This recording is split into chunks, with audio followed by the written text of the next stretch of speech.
Hey, we're ready to roll here this week. The USDA brought us another supply-demand table, and the thing that sticks out to us is, whether if you're a corn, bean, or wheat farmer out there, there is just something for both the bulls and the bears to grab a hold of and really try to run with. And we just want to sit here and give you the numbers on how we see them from the USDA and how we can maybe look ahead here right now. The first thing we're going to go with is we're just going to hit the wheat, because that was the positive one out there. The USDA brought the carryout down to 580 million bushels.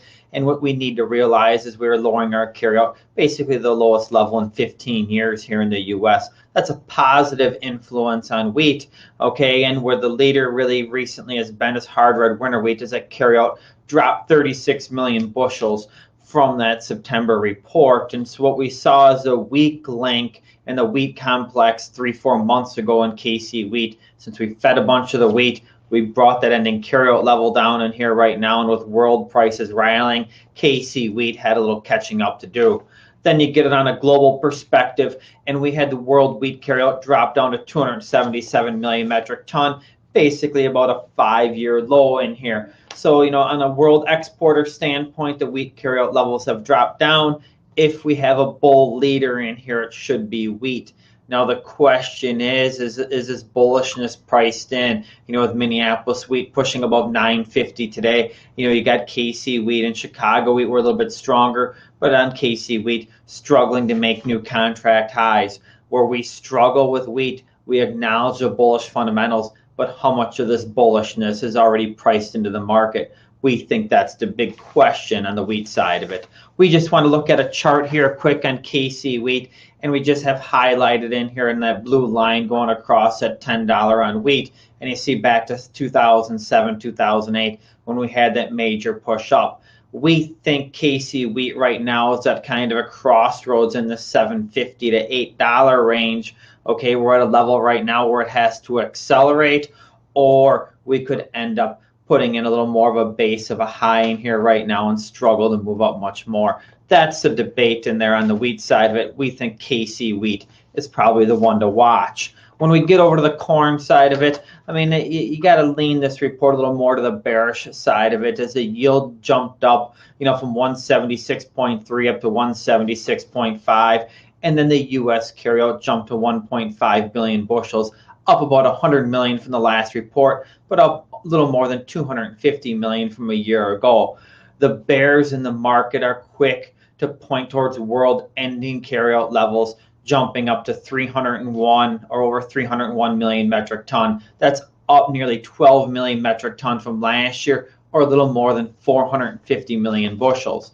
We're not saying a 1.5 carryout on corn is really bearish the market in here, but we have to admit there's nothing in this corn report that is getting the bulls real excited. If you want to be bullish on corn, you're really pointing over towards wheat going up, world feed wheat values rallying, U.S. corn being competitive on the world market.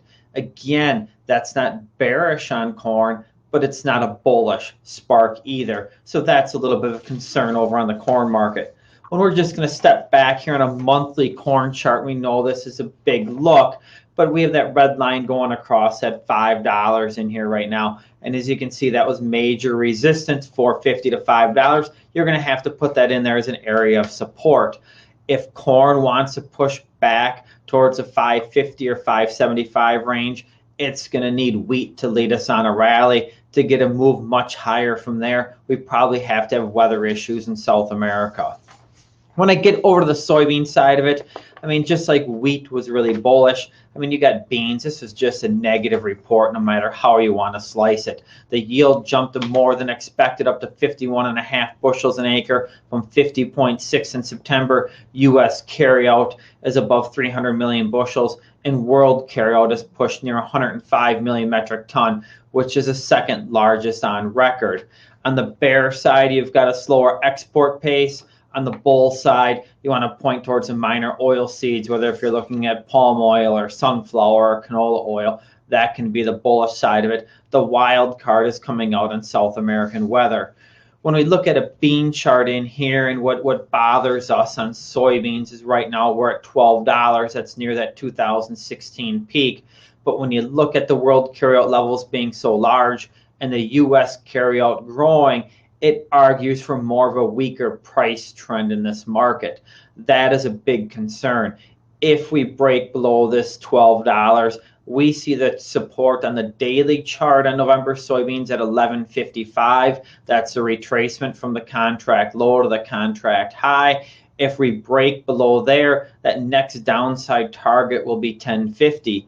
We don't want to sound too doom and gloom here on the soybean side of it, but when momentum shifts around, it's very difficult to stop. Right now on soybeans, that momentum is lower. Now, as we want to get in here and wrap some things up, I mean, you got the bullish and you got the bearish side of it. To us, the bearish side of it is over on the soybeans. Okay, and you can even argue a little bit on corn too, because the crop is getting a little bit bigger. The one thing that really bothers us, especially on the soybean market, is this large spec position, is their net long 50,000 contracts still soybeans. Just this last week, the speculators shedded 10,000 contracts of that net long, and the market responded and was down 25 cents a bushel. That's not a good sign if the specs continue to liquidate out in here. This export pace and export sales to China is especially disappointing today after the holiday yesterday in the U.S. and last week's holiday in China. We would have fully expected China to show up in here and buy some U.S. soybeans. That wasn't the case at all. Okay, the other thing is we often hear on how the market needs to buy acres. Our feeling on beans is that we need to discourage acres on beans. It is corn and wheat that actually need more acres. Soybean acres need to decline, else these ending carryout levels will build further. On a bearish argument, you can make, hey, farmers holding on to some inventory in here right now. That'll be more inventory available for later in the year.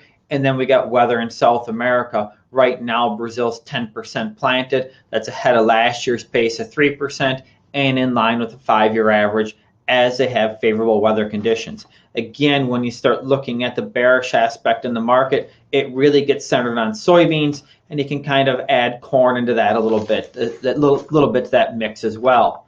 As we go over on the bullish side of it, I mean, you've got to look at the wheat carryout levels and how they continue to drop off. And it's even been fed by lower production out of Canada. There's concerns about the Russian production in here. Okay, we're hopefully going to get a pickup in export business, but world values have really rallied in here. This wheat market has support, no doubt about it.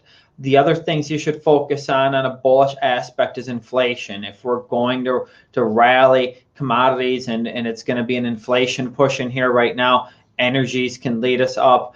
We've had cotton rally here recently. I mean, heck, even the oat market was extremely strong. I mean, this past summer you had lumber rally. It broke. Now that's starting to rally back. So if you want to focus on inflation and saying, hey, that's going to carry the markets, that can also go back over the grain side of it as well. We think the other thing that could help out on a bullish argument are higher energy prices supporting the strong biofuel margins. Okay, that is a positive that offers underlying support. There's a need for global wheat acres. Okay, we made the argument before we need to discourage soybean plantings, but we need to really encourage wheat acres to turn around that trend of the lower carryout. I think that these higher prices is going to encourage it, but fertilizer is expensive too. So that's something that needs to be watched. On the bottom two in here, we just had them on the bearish side of it. You can also argue that it's bullish as well. Farmers are tight holders of inventory. The market will have to bid up. Now, but are they going to bid up on futures, or is the work done on the basis side of it? The other thing is weather in South America. We made the bearish spin in here that Brazil beans plantings are ahead of normal, okay, or slightly ahead of normal, well ahead of last year. But on the other hand, Argentina is a little bit slower because of the dry weather. So it can get spun both ways. I guess when we take a step back on this whole thing, we think it's pretty straightforward from a standpoint that if you want to be a big bear in the market, you're focusing on beans and saying that the trend's going to stay down, supplies are increasing. If you want to be a bull in the market, okay, you're really going to be concentrating your energy over on the wheat complex. Corn is going to fall somewhere in between.